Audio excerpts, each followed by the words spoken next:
One of the complications that we face when we're applying libertarianism is the extent to which people can enter into voluntary associations and voluntary agreements that put restrictions on their liberty.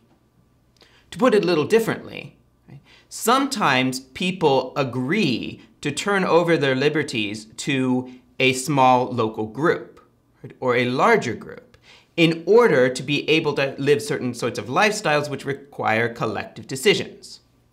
When I think of this, I immediately think of a little city called Celebration, USA. Right? It was a city that was basically owned and planned by Disney. Now, in a privately owned city, presumably they could put lots of restrictions. I believe one of the things that came up was the question of whether or not pornography would be sold there. Of course, some people are going to say, well, people have the right to live as they please. And yet, people decided to get together to form a community with a certain flavor to it. Right? And presumably, they could then determine by contract, right, that that was not the kind of city they'd agreed to. It's not clear that the people whose liberties are in some way restricted can complain. Okay? After all, in this case, right, leaving aside children, nobody forced them to move to Celebration, USA.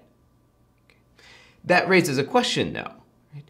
If we allowed that in the case of a corporately owned city, then why can't it be done by the local city council as well in a small town?